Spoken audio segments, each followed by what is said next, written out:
ইসলাম ধর্ম নিয়ে যারা তাচ্ছিল্য করে তাদের বিরুদ্ধে জিহাদের ঘোষণা দিয়েছেন জনপ্রিয় ইসলামী বক্তা মিজানুর রহমান আজহারী।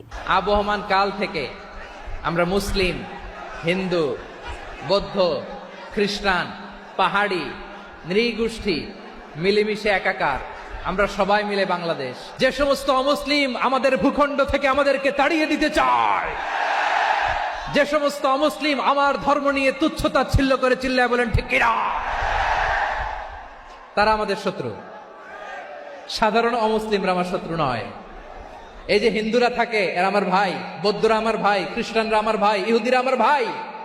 তারা দিনই ভাই নয়, তারা মায়ের পেটের ভাই নয়, তারা মানবিক দিক থেকে ভাই। ও মানুষ, আমিও মানুষ। ইসলাম মানুষকে সম্মান করে, চিল্লায় বলো ঠিক কিনা। যারাই আমাদের ইসলামকে নিশ্চিহ্ন করতে চায় তাদের বিরুদ্ধে আমাদের সংগ্রাম আওয়াজ করে বলতে হবে ঠিক কিনা। ওই সমস্ত দুর্বৃত্তদের সাথে আমাদের কোনো সম্পর্ক নাই। আমরা যদি ঐক্যবদ্ধ থাকতে পারি, ওই দুর্বৃত্তরা চান্স পাবে না।